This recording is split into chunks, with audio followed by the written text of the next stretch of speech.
आज हम शुरू करना चाहेंगे एक पॉलिटिकल साइंस का एक ऐसा टॉपिक जो हर भारतीय के लिए या विश्व के हर नागरिक की ज़िंदगी को बेहतर बनाने से संबंधित है। टॉपिक है मौलिक अधिकार। मौलिक अधिकार यानी फंडामेंटल राइट्स।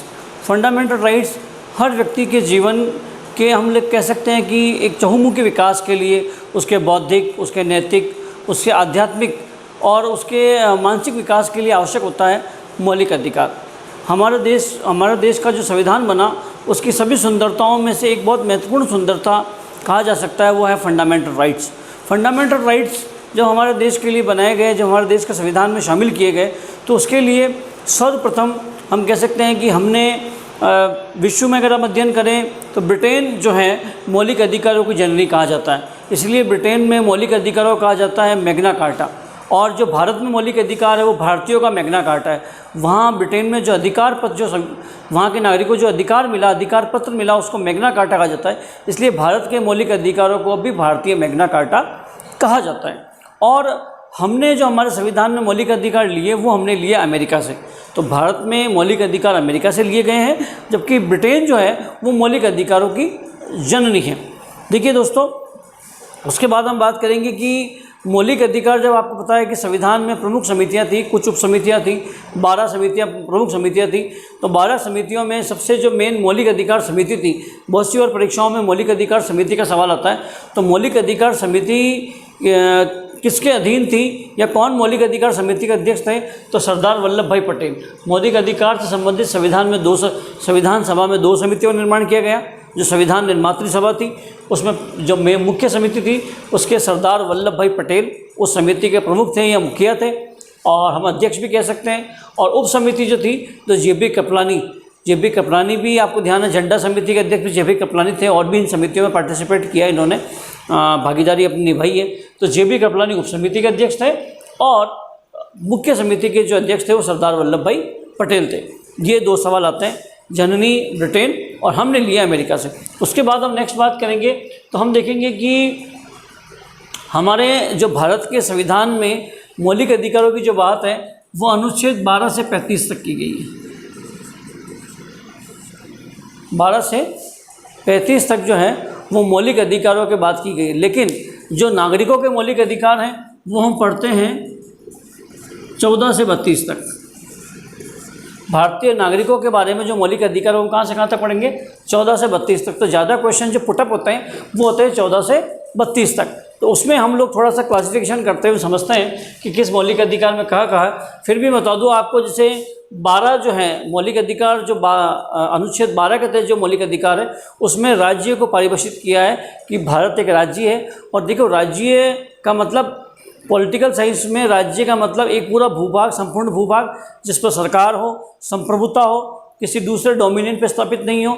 तो भारत जो है वो राज्य है अनुच्छेद 12 के अनुसार। और राज्य का दर्जा बहुत बड़ा है, जिसमें सरकारें और सभी संस्थाएं, सभी समितियां, सब कुछ शामिल है।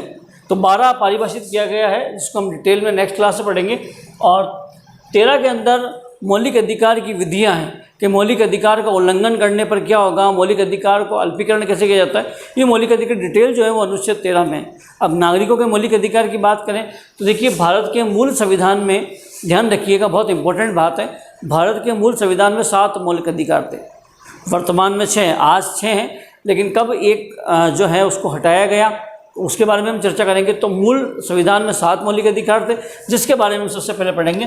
पहला मौलिक अधिकार जो है वो समानता का अधिकार, मतलब राइट टू इक्वलिटी, यानी सबको समानता का अधिकार। और समानताएं कई जगह होती हैं, किसी को भाई लिंग जाति भेद के आधार पर समानता, वर्ण व्यवस्था नहीं हो, व्यक्ति जन्म के आधार पर उसे समानता का दर्जा मिले। तो ये समानता का अधिकार जो है वो 14 से 18 तक है। अनुच्छेद 14 से 18 तक समानता के अधिकार का विवरण है। उसके बाद में स्वतंत्रता का अधिकार 19 से 22 तक स्वतंत्रता के अधिकार का विवरण है।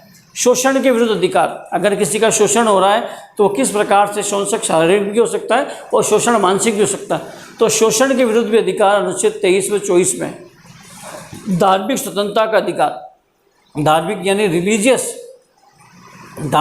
आज हर वयस्क व्यक्ति चाहे जिस धर्म को अपना सकता है, अपने जब कोई व्यक्ति व्यस्क हो जाता है तो ज़रूरी नहीं है कि जिस धर्म में वो पैदा हो उसी धर्म में रहे।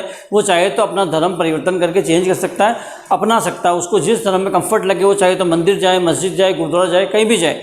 ये भी स्वतंत्रताएँ हमारे संविधान ने जो है हर भारतीय नागरिक को दी है। उसके बाद में संस्कृति व शिक्षा का अधिकार। आपको ध्यान है कि नई RT आया, राइट टू एजुकेशन एक्ट, जिसमें 6 से 18 वर्ष के बालकों को निःशुल्क शिक्षा का अधिकार दिया गया। ये इसी के तहत दिया गया है कि उसका मौलिक अधिकार बना दिया जाए। मौलिक अधिकार बनाया गया है ये भी कि हर बच्चे को शिक्षा का अधिकार मिले। उसके बाद में संपत्ति का अधिकार, ये अनुच्छेद 31 था, जिसको 44वें संविधान संशोधन में 44वां संविधान संशोधन में जो कि 1978 में हुआ, 44 संविधान संशोधन में संपत्ति को मौलिक अधिकार से हटाकर इसको कानूनी अधिकार बना दिया गया और संविधान के अनुच्छेद 300 का, यानी संविधान के अनुच्छेद 300 क में इसको शामिल कर दिया गया।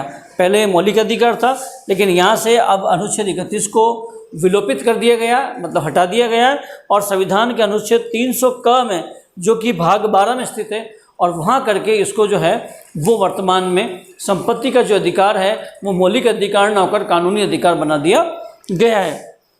उसके बाद में सबसे एंड में जो है तो संवैधानिक उपचारों का अधिकार। संवैधानिक उपचारों का मतलब कॉन्स्टिट्यूशनल रेमेडीज़। अगर किसी के मौलिक अधिकारों का हनन होता है तो भारत में उच्च न्यायालय या सर्वोच्च न्यायालय में ही उसकी पैरवी की जा सकती है और उस व्यक्ति को किस प्रकार से संरक्षण दिया जा सकता है, वो संरक्षण किन किन प्रकार से संविधान उसको संरक्षण देता है, उसमें 5 नियम जारी होते हैं। वो पाँचों का हम बारे में विवरण पढ़ेंगे। वो संवैधानिक उपचारों का अधिकार है अनुच्छेद 32 में, जिसमें हाई कोर्ट और सुप्रीम कोर्ट को वैलिड कहा है कि इस मौलिक अधिकार संबंधित मामले के जो वाद हैं वो इन्हीं में चल सकते हैं। देखिए दोस्तों, आगे वाले टाइम में बहुत परीक्षाएं आ रही हैं। हम लोग कम से कम 4 या 5 पार्ट में मौलिक अधिकारों को बहुत डिटेल से करेंगे। आप मेरा चैनल देखते रहें, इससे संबंधित मुझे कोई भी समस्या हो तो आगे लिखते रहें। आज हमने जस्ट मौलिक अधिकारों का इंट्रोडक्शन किया है और आगे हम और बात करेंगे। एक बात मैं और बताना चाहूँगा, कुछ मौलिक अधिकार ऐसे हैं जो सिर्फ इंडियंस को दिए जाता है। देखो, अगर कोई विदेशी हमारे भारत में है तो उसको भी अधिकार दिए जाएंगे। ऐसा नहीं है कि वो भारत में एक राज्य में घूम सकता और कहीं नहीं जा सकता। लेकिन कुछ अधिकार, मौलिक अधिकार ऐसे हैं जो सिर्फ इंडियंस को मिलते हैं। जैसे आप दे सकते हो, जैसे राष्ट्रपति का पद है तो कोई विदेशी को नहीं दिया सकता। तो ऐसे कुछ मौलिक अधिकार हैं जो सिर्फ भारतीय, उनके जो अनुच्छेद हैं, आर्टिकल 15, 16, 19, 29, 30, ये 5 ऐसे आर्टिकल हैं, ये सिर्फ और सिर्फ इंडियंस को मिलते हैं। बहुत कम परीक्षाओं में या बहुत कम जगह ऐसा बताया जाता है, लेकिन ऐसे क्वेश्चन आते हैं। आगे मेरी शुभकामनाओं के साथ आप अपनी तैयारी करें। मेरा वीडियो सही लगे तो सब्सक्राइब करें, लाइक करें, कमेंट करें, और मैं बहुत जल्दी इकोनॉमिक्स, पॉलिटिकल, करंट अफेयर्स के नए नए वीडियो आपके सामने लाता रहूँगा और 1-2 दिन में मैं इसका नेक्स्ट पार्ट बहुत जल्दी आपके सामने लेकर आऊँगा। थैंक यू, धन्यवाद।